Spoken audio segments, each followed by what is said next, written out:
கர்த்தர் நல்லவர், கிருபை என்றும் உள்ளது. இயேசு கிறிஸ்துவின் நாமத்திலே இதை பார்த்து கொண்டிருக்கிற ஒவ்வொருவரையும் ஆண்டவராகிய இயேசுவின் நாமத்திலே வாழ்த்துகிறேன். நடுவில் தேவனுடைய வார்த்தை கொண்டு வருகிறேன். சங்கீதங்களின் புஸ்தகம் 9வது அதிகாரம் 18வது வசனத்தை உங்களுக்காக நான் வாசிக்கிறேன். எளியவன் என்றைக்கும் மறக்கப்படுவதில்லை, சிறுமைப்பட்டவனுடைய நம்பிக்கை ஒருபோதும் கெட்டுப் போவதில்லை. கர்த்தர் நல்லவர். மறுபடியுமாக, எளியவன் என்றைக்கும் மறக்கப்படுவதில்லை, சிறுமைப்பட்டவனுடைய நம்பிக்கை ஒருபோதும் கெட்டுப் போவதில்லை. Thank you Jesus. ஸ்தோத்திரிக்கிறோம் ஆண்டவரே. எளியவன் என்று சொன்னால் அவன் ஒதுக்கப்பட்டவன், சிறுமைப்பட்டவன் என்று சொன்னால் அவன் ஒதுக்கப்பட்டவன். கர்த்தர் நல்லவர். ஆனால் கர்த்தர் சொல்லுகிறார், எளியவரை என்றைக்கும் மறக்க மாட்டேன். கர்த்தர் நல்லவர். இந்த உலகத்துல நம் எளியவர்களாக இருந்தால், ஏழையாக இருந்தால், வசதி இல்லாமல் இருந்தால், சரியான படிப்பு இல்லாமல் இருந்தால், நம்ம குடும்பம் கஷ்டத்தில் இருக்குமானால் நம்மை இந்த உலகம் ஒதுக்கி வைத்துவிடும். ஆனால் வசனம் சொல்லுகிறது, எளியவன் என்றைக்கும் மறக்கப்படுவது இல்லை. கர்த்தர் நல்லவர். இந்த எளியவர்களுக்கு என்னென்ன நன்மைகளை ஆண்டவர் வைத்திருக்கிறார். நான் எளியவனா இருக்கிறையா, நான் சாதாரண ஒரு ஏழையா இருக்கிறையா அப்படின்னு சொன்னீங்கன்னா, உங்களுக்கு ஆண்டவர் என்ன நன்மைகளை வைத்திருக்கிறார், எப்படிப்பட்ட ஆசீர்வாதங்களை வைத்திருக்கிறார் என்பதை நாம் கவனிக்க போகிறோம். கர்த்தர் நல்ல. வேதத்திலிருந்து ஒரு சில வார்த்தைகளை நாம் வாசிக்க போகிறோம். கர்த்தர் நல்லவர். சங்கீதங்களின் புஸ்தகம் 31வது அதிகாரத்துக்கு நாம் திரும்புவோம். வேதம் கைகளில் இருக்குமானால் சங்கீதம் 31:12 நாம் பார்க்கலாம். தாவீது சொல்லுகிறான், செத்தவனை போல எல்லா நாளும் நான் முழுவதும் மறக்கப்பட்டேன், உடைந்த பாத்திரத்தை போல ஆனேன்.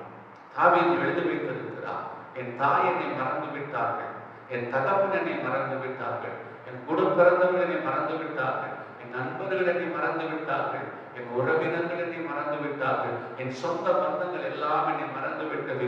ஏன் உலகத்தில் அனைவரும் என்னை மறந்து விட்டார்கள். காரணம், செத்தவனை போல நான் மறக்கப்பட்டிருக்கிறேன், ரொம்ப உடைந்த பாத்திரத்தை போல ஆனேன் என்று சொல்லி ஒதுங்கி போய் வார்த்தை எழுதியிருக்கிறார். கர்த்தர் நல்லவர். இந்த வார்த்தையை கேட்டுக்கொண்டிருக்கும் பொழுது நீங்களும் ஒரு வேலை எளியவனா இருக்கிறதுனால, வசதி இல்லாததுனால, ஏதோ ஒரு சூழ்நிலை நிமித்தமா, சொந்த பந்தங்கள் நிமித்தமாய் நீங்கள் மறக்கப்பட்டிருக்கலாம். அதோட கூட பிறந்தவர்கள் நிமித்தமாய் நீங்கள் மறக்கப்பட்டிருக்கலாம். ஏன் ஒரே குடும்பத்தில் இருக்கிறவர்கள் கூட உங்களை மறந்து காணப்படலாம். ஆனால் ஆறுதலான வார்த்தை காலை வேளையில கொண்டு வருகிறார். தாவீது சொல்லுகிற இடத்துல செத்தவனை போல நான் எல்லா நாடும் மறக்கப்பட்டிருக்கிறேன், உடைந்த பாத்திரத்தை போல ஆனேன். கர்த்தர் மறந்தான். என்ன விசுவாசம் இடத்துல என்ன சொல்லுகிறேன்னு சொன்னா, எல்லாம் அண்ணங்க மறந்தாங்க, அம்மா மறந்தாங்க, அப்பா மறந்தாங்க, சொந்த பந்தங்கள் எல்லாம் மறந்தது. ஆனா தாவீதை கர்த்தர் மறக்கவே இல்லையா? கர்த்தர் நல்லவர். தாவீதுக்கு கொடுக்கப்பட்ட வாக்குத்தத்தத்தை கர்த்தர் மறக்கவில்லை. தாவீதோடு பண்ணின உடன்படிக்கையை கர்த்தர் மறக்கவில்லை. தாவீதுக்கு சொன்ன எல்லா வார்த்தைகளையும் வாயினால் சொன்னதையும் கரத்தினால் நிறைவேற்றி முடித்து கொடுத்திருக்கிற ஆண்டவர். ஒருவேளை நீங்கள் எல்லா செத்தவனை போல நீங்கள் மறக்கப்பட்டவர்களாக இருக்கலாம். ஆண்டவரே எனக்கு யாரும் இல்லையே என்று சொல்லி ஒரு அங்கடாய்ப்போடு காலை வேலையில் ஏதோ ஒரு மூடையில் நீங்கள் அழுது கொண்டு காணப்பட்ட கைவிடப்பட்ட சூழ்நிலை இருக்கலாம். யாரும் எனக்கு ஆறுதல் சொல்ல இல்லையே, யாரும் எனக்கு கடப்படுத்த இல்லையே, யாரும் என் வார்த்தையை கேட்க இல்லையே, யாரும் எனக்கு இல்லையே என்று சொல்லி தனித்து விடப்பட்டிருக்கிறேன் என்று சொல்லி தாவீதை போட்டு நீங்கள் குழம்பிக் கொண்டிருக்கிறீர்களா? இந்த நேரத்தில் கர்த்தருடைய வார்த்தை, உங்களுக்கு கொடுக்கப்பட்ட வாக்குத்தத்தத்தை கர்த்தர் மறக்கவில்லை. உங்களோடு பண்ணின உடன்படிக்கையை கர்த்தர் மறக்கவில்லை. உங்களை ஆசீர்வதிப்பேன் என்று சொல்லி இருக்கிறார், உங்களை உயர்த்துவேன் என்று சொல்லி இருக்கிறார், உங்களுக்கு அநேக வாக்குத்தத்தங்களை கொடுத்திருக்கிறார். அந்த ஒரு வார்த்தையாக கீழே விடாது. கர்த்தருடைய வார்த்தைகள் 7 தரம் முழுக்கி புடமிடப்பட்ட சுத்த வார்த்தைகளாக இருக்கிறது. உங்களுக்கு கொடுக்கப்பட்ட அத்தனை வார்த்தைகளையும் நிறைவேற்ற வல்லமையுள்ளவராக இருக்கிறார். ஒரு காலத்துல மனிதர்கள் நீங்கள் வசதியா இருந்தாலும் உங்களை நினைப்பாங்க, நீங்க நல்ல பணம் நிறைய இருக்குமானவங்களை நினைப்பாங்க, ஆஸ்தி அந்தஸ்து இருக்குமானால் உங்களை நினைப்பாங்க. ஆனால் உங்ககிட்ட ஒன்றுமே இல்லாத போது, ஆண்டவரே சாதாரணமா இருக்கும் பொழுது எல்லா மனிதர்களும் மறந்து விடுவார்கள். ஆதியாகமத்தின் புஸ்தகம் 40வது அதிகாரம் 14ஆம் வசனத்தை நீங்கள் வாசிப்பீர்களா? சிறைச்சாலைக்குள்ள வைத்து இந்த இடத்துல யோசேப்பு பானபத்திரக்காரனை பார்த்து சொல்லுகிறான், எந்த தவறும் செய்யவில்லை, ஆனால் நான் சிறைச்சாலைக்கு வந்துவிட்டேன் என்று சொல்லி, நாளைக்கு நீ மறுபடியும் ராஜாவின் இடத்துல போய் அந்த பானபத்திர வேலையை நீ செய்வாய், அப்பொழுது நீ என்னை வாழ்ந்திருக்கும் போது என்னை நினைத்துக்கொள் என்று சொல்லி தயவாய் இந்த பானபத்திரக்காரன் இடத்துல இந்த யோசேப்பு சொல்லுகிறான். ஆனால் 40ஆம் அதிகாரம் ஆதியாகமம் 23ஆம் வசனத்தை வாசித்து பாருங்கள். அவன் திரும்பவும் அந்த ஸ்தானத்துக்கு அந்த பானபத்திரக்காரன் போய் வேலைக்கு சேர்த்தான். ஆனால் அவன் யோசேப்பை நினையாமல் மறந்து விட்டான். இதுதான் மனிதர்கள். Thank you Jesus. அவர்களுக்கு தேவை என்று சொல்லும் பொழுது நம்மை தேடி வருவார்கள். அவர்களுக்கு ஏதாவது ஒரு சூழ்நிலை இருக்குமானால் நம்மை பார்க்க வருவார்கள். ஆனால் அவர்கள் வாழ்ந்திருக்கும் போது மறந்து விடுவார்கள். அது கூட பிறந்தவங்களா இருக்கலாம், அது நண்பர்களா இருக்கலாம், உறவினர்களா இருக்கலாம், ஏன் பெற்றவங்களா கூட இருக்கலாம். வசனம் சொல்லுகிறது அப்படிதான். ஏசாயாவின் புஸ்தகம் 49வது அதிகாரம் 15ஆம் வசனத்தை வாசித்து பாருங்கள். ஸ்திரீயானவள் தன் கர்ப்பத்தின் பிள்ளைக்கு இறங்காமல் தன் பாலகனை மறப்பாளோ, அவளையே மறந்தாலும் நான் உன்னை மறப்பதில்லை. அப்படிதான் தாவீதை எல்லாரும் மறந்துட்டாங்க. ஆனால் கர்த்தர் கொடுத்த வாக்குத்தத்தத்தை கர்த்தர் மறக்கவே கிடையாது. ஒருவேளை அந்த ஸ்திரீயான கர்ப்பத்தின் பிள்ளைக்கு இறங்காமல் பாலகனை மறப்பாலும் அவளே மறந்தாலும் நான் மறப்பதில்லை என்று சொன்ன ஆண்டவருக்கு காலை வேளையிலே உங்களை பார்த்து ஆண்டவர் சொல்லுகிறார். ஏசாயா 44:21 படி, யாக்கோபே இவைகளை நினை, நீ என் தாசன், நான் உன்னை உண்டாக்கி இருக்கிறேன், நீ என்னால் மறக்கப்படுவதில்லை என்று சொல்லுகிறார்.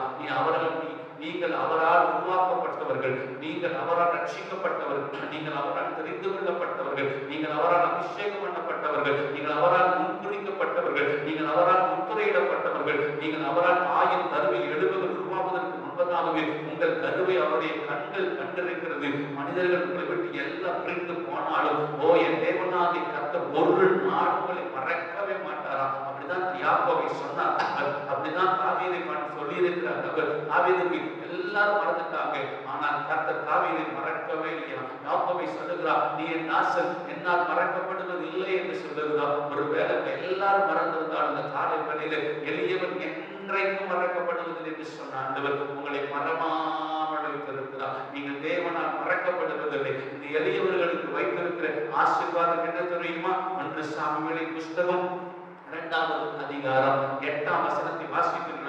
அவர் சிறியவனை புழுதியிலிருந்து எடுக்கிறார், எளியவனை குப்பையிலிருந்து உயர்த்துகிறார். எளியவனை குப்பையிலிருந்து உயர்த்துகிறார். குப்பை அப்படின்னு சொல்லும் போது வேண்டாத வீட்டுக்குள்ள வேண்டாத பொருட்களை போடுகிற ஒரு இடம் தான் குப்பை. குப்பை ஆண்டவரே, அப்ப இந்த எளியவன் குப்பைக்குள்ள என்ன கிடக்கும்? வேண்டாத பொருள் டெஸ்டெல்லாம் கொண்டு போடுவாங்க. பயனில்லாத பொருட்களை போடுகிறதை போல, ஒரு வேலை நீங்க குப்பையில கிடைக்கிறதை போல உணரலாம். ஏதோ ஒரு நிமித்தமா உங்களை ஒதுக்கி இருக்கலாம். நான் குப்பையில இருக்கிறையா, எனக்கு ஒரு உயர்வு வருமா, என்னை ஒதுக்கிட்டாங்கய்யா, நான் அழகில்லைன்னு சொல்லி ஒதுக்கிட்டாங்கய்யா, நல்ல படிப்பில்லைன்னு சொல்லி ஒதுக்கிட்டாங்கய்யா, ஆஸ்தி இல்லைன்னு சொல்லி ஒதுக்கிட்டாங்க, வசதி இல்லைன்னு சொல்லி ஒதுக்கிட்டாங்க, அந்தஸ்து இல்லைன்னு சொல்லி ஒதுக்கிட்டாங்க, ஞானம் இல்லைன்னு சொல்லி ஒதுக்கிட்டாங்க. எனக்கு ஒரு உயர்வு வருமா, எனக்கு ஒரு மேன்மை வருமா, எனக்கு ஒரு ஆசீர்வாதம் வருமா, எல்லாரும் ஒதுக்கி விட்டுட்டாங்க. நான் குப்பை தொட்டில கிடைக்கிறது போல நான் குப்பையில கிடைக்கிறையா, ஒருவருவினை தூக்கிவிட முன்வரவில்லை, ஒருவரும் ஆறுதலாய் பேச எனக்கு முன்வரவில்லை, ஒருவர் ஆகிலும் என்னை ஆண்டவரே நல்ல வார்த்தைகளை சொல்லுவதற்கு முன்வரவில்லை, ஒருவர் ஆகிலும் என்னை ஆண்டவரே என்னோடு அன்பாய் பேசுவதற்கு முன்வரவில்லை. நான் குப்பை தொட்டியிலே கிடைக்கிறதை போல கிடைக்கிறேன். நான் எளியவனாய் இருக்கிறேன், நான் சாதாரணமா இருக்கிறேன். ஒரு கைவிடப்பட்ட சூழ்நிலையில ஒரு குப்பை தொட்டியில நான் கிடக்கிறேன் ஐயா. ஆண்டவரே எனக்கு யாராவது உயர்த்துவார்களா? எல்லா மனிதர்களும் என்னை கைவிட்டு இருக்கிறார்களே, எல்லாரும் என்னை மறந்திருக்கிறாரே, ஒதுக்கப்பட்டவனாக குப்பையில கிடைக்கிறேன் நான் சொல்லுகிறேன். அந்த வசனம் சொல்லுகிறது, அண்ணாள் ஆண்டவரே ஜெபம் பண்ணி சொல்லுகிறார் அந்த வார்த்தையை. அவர் எளியவனை குப்பையில் இருந்து உயர்த்துகிறார். கர்த்தர் நல்லவர். எளியவனை குப்பையில் உயர்த்துகிறார். உங்களுக்கு ஒரு பெரிய உயர்வு உண்டு. அது மனிதர்களால் அல்ல, அது வானத்தையும் பூமியும் சர்வலோகத்தையும் உண்டாக்கின இயேசு கிறிஸ்துவாலே அந்த உயர்வு காணப்படுகிறது. மனுஷன் உயர்த்துவான், ஆனால் ஒரு காலத்தில் அதை சொல்லி காத்துள்ள காயப்படுத்தி கீழே தள்ளுபடி செய்து விடுவார்கள். ஆனால் கர்த்தர் உயர்த்துவாரான், ஒரு நாள் சொல்லி காமிக்க மாட்டான். ஆகவே தேவன் உயர்த்த போகுதா, கர்த்தருடைய கரத்திலிருந்து உங்களுக்கு உயர்வு வருகிறது. நீங்க எளியவர்களா இருக்கலாம், சாதாரணமா இருக்கலாம், குப்பையில கிடைக்கலாம், ஒதுக்கப்பட்டு இருக்கலாம், ஒடுக்கப்பட்டு இருக்கலாம், நல்லாடி இருக்கலாம், கடுமாறி இருக்கலாம், ஒருவேளை வெட்கப்பட்டு கிடைக்கலாம். ஆனால் கர்த்தர் இடத்திலிருந்து உங்களுக்கு ஒரு உயர்வை தேவனாகிய கர்த்தர் கொண்டு வர போகுதா. அது சாதாரணமான உயர்வு இல்லை. ஒரு தேவனாகிய கர்த்தர் ஒரு மனிதனை உயர்த்துவாரான, எப்படி உயர்த்து நினைத்து பாருங்க. சாதாரண ஆடு மேய்க்கிறவனை அரசனை மாற்றினார், கழுதை தேடி வந்து அந்த சவுளை அதிபதியாக மாற்றினார், மீன் பிடிக்கிறவர்களை எல்லாம் அப்போஸ்தலர்களாக மாற்றினார். சாதாரண ஆடு மேய்க்கிறவர்களை எல்லாம் உயர்ந்த அடைகளுக்கு வைத்து பயன்படுத்தினார். அப்படியாக தேவனாகிய கர்த்தர் உங்களுக்கும் ஒரு பெரிய உயர்வை வைத்திருக்கிறார். Thank you Jesus. யார் முன்னாடி உயர்த்துவார்? எங்க வெட்கப்பட்டீங்களோ, எங்க அவமானப்பட்டீங்களோ, எங்க தள்ளப்பட்டீங்களோ, எங்க உங்களை புறம் பேசினார்களோ, எங்க உங்களை காயப்படுத்தினார்களோ, எங்க உங்களை கண்ணீர் வட வைத்தார்களோ, அதே இடத்துல தான் தேவன் உயர்த்துவார். ஓ தேங்க்யூ ஜீசஸ். தாயும் தகவல் மறந்துட்டாங்க. சாமுவேல் தீர்க்கதரிசி அன்றைய ஈசாய் வீட்டுக்கு வரும்பொழுது அவர்கள் மறந்துட்டாங்க. ஆனால் தாவீதை தேவனாகிய கர்த்தர் முன்குறித்திருந்தபடியினால் வனாந்தரத்தில் இருந்தவனை வீட்டுக்குள் வரவழைத்து அந்த அபிஷேக தைலத்தை சகோதரர்களுக்கு நடுவில் ஊற்றி அவர்கள் நடுவில் ஒரு உயர்த்தினதை போல ஆண்டவரே உங்களுக்கும் உங்கள் குடும்பங்கள் நடுவில், உங்க சொந்த பந்தங்கள் நடுவில், உங்க உறவினர்கள் நடுவில், உங்க நண்பர்கள் நடுவில் ஒரு பெரிய உயர்வை வைத்திருக்கிறோம். அப்படிதான் அண்ணாளாக சொல்லுகிறார் இடத்துல. Thank you Jesus. மலடியா இருந்தவள் 7 பிள்ளை பெற்றாள் என்று எழுதி வைத்திருக்கிறார். எப்பொழுதும் அழுது கொண்டிருந்த ஒரு பாத்திரம், எப்பொழுதும் நொறுங்கி கொண்டிருந்த பாத்திரம், அவமானம், நிந்தை, நெருக்கம், அவமானம், நிந்தை, நெருக்கம், கண்ணீர், ஆண்டவரை எப்பொழுதும் அழுமூஞ்சியா இருந்தவள் ஆண்டவர் கிட்ட போனவுடன் அற்புதம் நடந்தது. தேவனாகிய கர்த்தர் அவள் தலையை உயர்த்தினார். அதே குடும்பத்துக்குள்ள இருந்த அவளை சக்களத்தி அவளை வெட்கப்படுத்திக் கொண்டே இருப்பாள், காயப்படுத்திக் கொண்டே இருப்பாள், அவமானப்படுத்திக் கொண்டே இருப்பாள், ஏளனம் பண்ணிக் கொண்டே இருப்பாள். அதே இடத்துல அன்னாளை உயர்த்தின என் ஜீவனுள்ள தேவனாகிய கர்த்தர் உங்க குடும்பத்தில் இருக்கிறவர்கள், ஆண்டவரே உங்களுக்கு படிப்பு இல்லை, உங்களுக்கு அழகு இல்லை, உங்களுக்கு வசதி இல்லை, நீங்கள் சாதாரணமா இருக்கிறீங்கன்னு சொல்லி உங்களை பார்த்து ஏளனம் பண்ணுகிறார்களா, பரியாசம் பண்ணுகிறார்களா, நிந்திக்கிறார்களா, உங்களை அவமானப்படுத்துகிறார்களா, அவளை பட வேண்டாம். உங்கள் கண்களில் வருகிற கண்ணீரை துடைத்துக் கொள்ளுங்கள். அவர்களுக்கு நடுவிலேயே கர்த்தர் உங்களுக்கு ஒரு பெரிய உயர்வை வைத்திருக்கிறார். யார் உங்களை அவமானப்படுத்தினார்களோ அவர்களுக்கு நடுவிலே அன்னாளை அதே வீட்டுக்குள்ள உயர்த்தின ஒரு தேவன், தாவீதை அதே வீட்டுக்குள்ள உயர்த்தின ஒரு தேவன், யாபேசை சகோதரர்களை பார்க்கிலும் கனப்படுத்தின ஒரு தேவன் உங்களையும் உயர்த்த ஆண்டவரே ஸ்தோத்திரிக்கிற வல்லமை உள்ளவராக இருக்கிறார் என்பதை நீங்கள் ஒரு நாளும் மறந்து போக வேண்டாம். ஆண்டவரின் ஆறுதலின் வார்த்தை கர்த்தர் உங்களுக்கு கொண்டு வருகிறார். கர்த்தர் நிச்சயமாய் ஆசீர்வதிப்பார். அடுத்ததாக நம்ம பார்க்கலாம் ஏசாயாவின் புஸ்தகம். வெளியவர்களுக்கு தேவன் என்ன நன்மை வைத்திருக்கிறார் என்று நம்ம பார்க்கலாம். ஏசாயா 41:17. சிறுமியும் எளிமையும் ஆனவர்கள் தண்ணீரை தேடி அது கிடையாமல் அவர்கள் நாவு தாகத்தால் வறடும் போது கர்த்தராகிய நான் அவர்களுக்கு செவி கொடுத்து இஸ்ரவேலின் தேவனாகிய நான் அவர்களை கைவிடாதிருப்பேன்.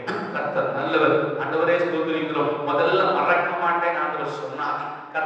நல்லவர். ஆண்டவருக்கு மகிமை உண்டாவதாக. இரண்டாவது, உயர்த்துவேன், எளியவர்களை உயர்த்துவேன் என்று கர்த்தர் சொல்லியிருக்கிறார். மூன்றாவது வசனம் சொல்லுகிறது, சிறுமையும் எளிமையுமானவர்கள் தண்ணீரை தேடி அது கிடையாமல் அவர்கள் நாவு தாகத்தால் வருடும் போது கர்த்தராகிய நான் அவர்களுக்கு செவி கொடுத்து இஸ்ரவேலின் தேவனாகிய நான் அவர்களை கைவிடாதிருப்பேன். கர்த்தர் நல்லவர். எல்லாவற்றையும் வென்று சீசர்கள் ஆண்டவர் பின்னாடி வந்தார்கள். ஆண்டவர் சிலுவைக்கு போனதுக்கு அப்புறமாக அவர்கள் பயந்து ஆண்டவர் கூட்டின் அறைக்குள்ள பயந்து கொண்டிருந்தார்கள். தங்களுக்கும் மரணம் சிலுவையில பிடித்து மறுத்து விடுவோமோ என்று சொல்லி பயத்தோடு கலக்கத்தோடு கூட இருந்தார்கள். மூன்றாம் நாளிலே என் தேவன் கூட்டின் அறைக்குள் வந்து உங்களுக்கு சமாதானம் உண்டாவதாக என்று சொல்லி அவர்களை தைரியப்படுத்தினதை போல ஆண்டவர் ஒரு தடவை கரம் பிடித்து விட்டார்.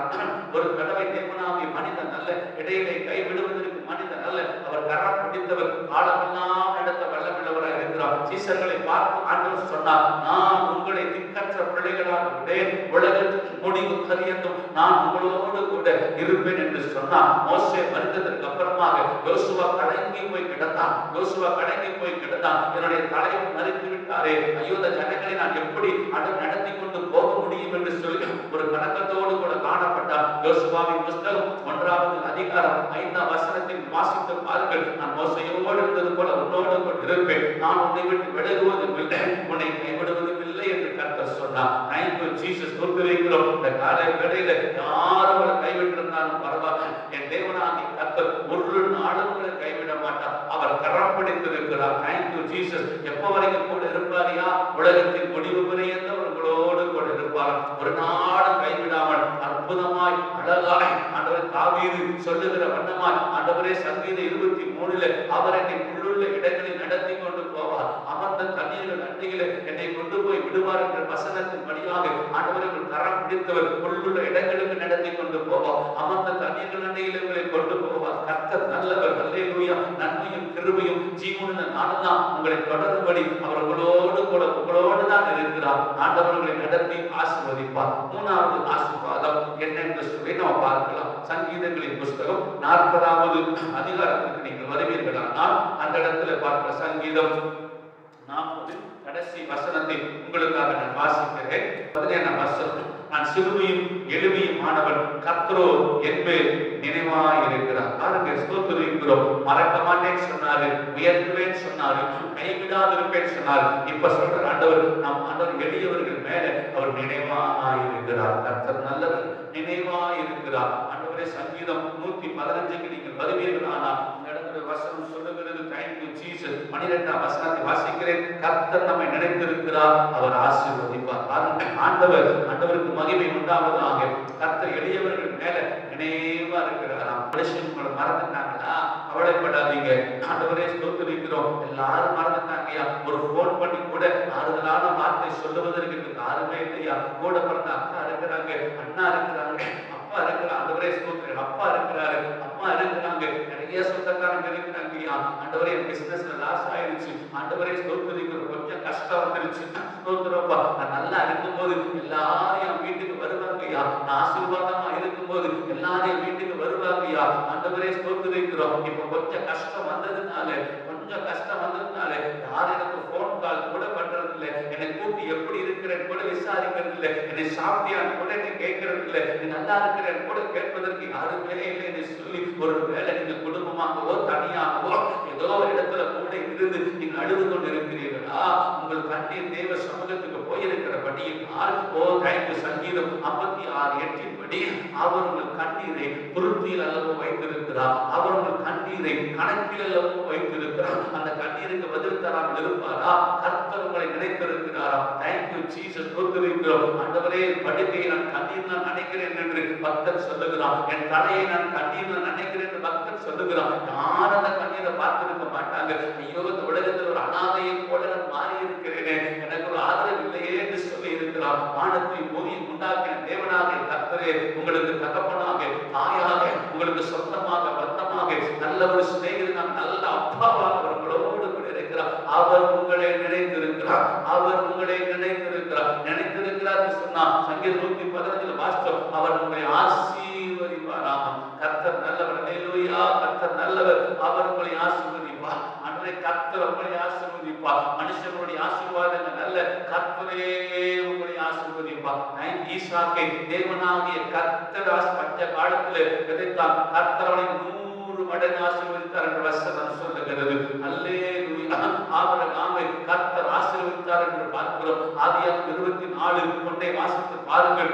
ஆபிரகாம் பயணி சென்று முதிர்ந்தவனானான், கர்த்தர் சகல காரியத்திலும் ஆபிரகாமை ஆசீர்வதித்தார் என்று சொல்லி பார்க்கிறோம். கர்த்தர் நல்லவர். ஆதியாகமத்தின் புஸ்தகம் 32:10 வாசித்து பாருங்கள். Thank you Jesus. யாக்கோபு சொல்லுகிறான், ஒரு கோலும் கடியுமா இந்த யோர்தானை நான் கடந்து போனேன், ஆனால் தேவனாகிய கர்த்தரோ என் மேல் இரக்கமா இருந்து, என் மேல் கிருபையா இருந்து, என் மேல் தயவா இருந்து இவ்விரண்டு பரிமாணங்களையும் கர்த்தர் எனக்கு கொடுத்திருக்கிறார். நிலத்தை விட்டு போகும்போது, யோர்தானை விட்டு போகும்போது வெறும் கோலும் தடியுமாய் கடந்து போனேன், எதிர்காலம் கேள்விக்குறியோடு போனேன், ஆனால் என் தேவன் 2 பரிவாரங்களை கொடுத்து ஆசீர்வதித்திருக்கிறார். ஆதியாகமம் புஸ்தகம் 12ஆம் அதிகாரத்தில் ஆண்டவருடைய வார்த்தைக்கு கீழ்ப்படிந்து வந்த ஆபிரகாமை ஆண்டவரே ஆதியாகமம் 13ஆம் அதிகாரத்தில் பொன்னும் வெள்ளியும் உடைய சீமானை தேவனாகிய கர்த்தர் ஆசீர்வதித்திருக்கிறார். அவருடைய ஆசீர்வாத பூமி தாங்கவில்லை என்று சொல்லி பார்க்கிறோம். ஒரு புறஜாதி மனுஷனாய் இருந்தவன் விக்கிரக சிலை செய்து விற்று கொண்டிருந்த ஒரு மனிதனை தேவன் தெரிந்து கொண்டு ஆசீர்வதிப்பார். ஆனால் தேங்க் யூ ஜீசஸ், ஸ்தோத்திரிக்கிறோம் ஐயா. ஈசாக்கை பஞ்ச காலத்தில் ஆசீர்வதிப்பார். ஆனால் யாக்கோபை ஆண்டவரே ஸ்தோத்திரிக்கிறோம் ஆண்டவரே. ஏமாற்றுகிற ஒரு மனிதன் லாபான் மத்தியிலே அவனை ஆசீர்வதித்து அவனை பெருக செய்து உயர்த்துவார். ஆனால் இந்த காலை வேளையில அவர் உங்களை நினைத்திருக்கிறார் ஆண்டவரே, ஸ்தோத்திரிக்கிறோம். அவர் உங்களை நினைத்திருக்கிறார். வனாந்தரத்தில் அதிகாரம் 28ஆம் அதிகாரத்தில் யாக்கோபு படுத்திருக்கும் போது அநேக விதமான கேள்விக்குறிகளோடு படுத்திருந்தான். ஆண்டவர் தரிசனம் கொடுத்து அவனுக்கு வாக்குத்தத்தங்களை கொடுத்து ஆண்டவரின் ஆறுதல் படுத்தி அனுப்பினார். என்ன சொன்னாலும் அதை செய்து முடித்தார். உங்க மேல நினைவா இருக்கிறார் ஆண்டவர். ஆகவே இவர்களுக்கு கொடுக்கப்பட்ட ஆசீர்வாதத்தை போல ஆண்டவரே ஸ்தோத்திரம், மறுபடியும் கர்த்தர் ஆசீர்வதிப்பார். மறுபடியும் தலைப்பீர்கள், மறுபடியும் செழிப்பீர்கள், மறுபடியும் உயர்வீர்கள், மறுபடியும் வாழ்ந்திருப்பீர்கள், மறுபடியும் ஒரு குடும்பம் கட்டப்படும், மறுபடியும் மேல் நடைகட்ட கர்த்தரங்களை வைப்பார். அவர் உங்களை ஆசீர்வதிக்க போகிறார். அது நிச்சயம், அது சத்தியம். வேதம் ஒரு நாளும் பொய் சொல்லாது. ஆண்டவருக்கு மகிமை. வேதம் சொல்லுகிறது, நீதிமொழிகளின் புஸ்தகம் 10:22 வாசித்து பாருங்கள். கர்த்தருடைய ஆசீர்வாதமே ஐஸ்வர்யத்தை தரும், அதனோடு வேதனையை கூட்டார் என்று. வேதனை இல்லாத ஒரு ஆசீர்வாதத்தை கர்த்தர்களுக்கு கொடுக்க போகிறார். கர்த்தர் நல்லவர். சந்தோஷமானுங்க, கவலைப்படாதீங்க. அவர் உங்களை மறக்கல, அவர் உங்களை உயர்த்த போறார், அவர் உங்களை கைவிட மாட்டார், அவர் உங்களை நினைத்திருக்கிறார், அவர்களை ஆசீர்வதிப்பார். கண்களை மூடி பரிசுத்தமுள்ள தெய்வமே, நல்ல நாளுக்காக நாங்கள் துதிக்கிறோம். செய்தியை கேட்ட ஒவ்வொரு பிள்ளைகள் மேலையும் தேவரீர் ஆண்டவரே கிருபையாய் இரக்கமாய் தயவாய் இருந்து ஆண்டவரே அவர்களுக்கு எல்லாம் நல்ல ஆசீர்வாதங்களை கொடுத்து நல்ல சுகங்களை தந்து ஆண்டவரை பார்த்து கொண்டிருக்கிற ஆண்டவரை ஸ்தோத்திரிக்கிறோம். ஒவ்வொருவர் மேலும் தேவனுடைய கரம் இறங்கி ஆசீர்வதிக்கட்டும். அவங்களுடைய பிசினஸ் செழிக்கட்டும், அவருடைய தொழில் ஆசீர்வதிக்கப்படட்டும், அவர்கள் குடும்பம் ஆசீர்வதிக்கப்படட்டும். அவர் கையிட்டு செய்கிற வேலையில ஒரு நன்மை உண்டாகட்டும், ஒரு பாக்கியம் உண்டாகட்டும், ஒரு ஆசீர்வாதம் வரட்டும். அவர்கள் பிள்ளைகள் ஆசீர்வதிக்கப்படட்டும், அவர்கள் பிள்ளைகளுக்கு பாதுகாப்பு வரட்டும். இதை கேட்கிற ஒவ்வொரு குடும்பத்தின் மேலையும் சமாதானத்தின் தேவனாகிய கர்த்தருடைய கரம் இறங்கி வரட்டும். என் தேவன் அவங்க எல்லையை, யாபேசின் எல்லையை ஆண்டவரை விரிவாக்கி கொடுத்ததை போல இவர்கள் எல்லையை விரிவாக்கி தரும்படி நாங்கள் ஜெபிக்கிறோம். என் தேவனாகிய கர்த்தருடைய சமாதானத்தின் கரம் கூடிருந்து அவர்களை பாதுகாப்பதற்காக நன்றி செலுத்துகிறோம். மகளிர் மம்புக்கும் மதியானத்தில் பாழாக்கும் சந்தானத்துக்கும் இருளில் நடமாடும் கொள்ளை நோய்க்கு பயப்படாதிருப்பாய் என்று சொன்னவர் உம்முடைய பிள்ளைகளை வேலையடைந்து காத்துக் கொள்ளும்படி ஜெபிக்கிறோம். அவர்கள் போக்கையின் மரத்தில் சங்கீதம் 121 படி என் தேவனாகிய கர்த்தர் பாதுகாக்கும்படியாக நாங்கள் ஜெபிக்கிறோம். தாழ்த்துகிறோம், பெருமையாக்குகிறோம். துதி கன மகிமையெல்லாம் ஒருவருக்கு எடுக்கிறோம். இயேசுவின் நாமத்தில் ஜெபிக்கிறோம் பிதாவே, ஆமென். அல்லேலூயா. கர்த்தர் நல்லவர். Praise the Lord. Amen. With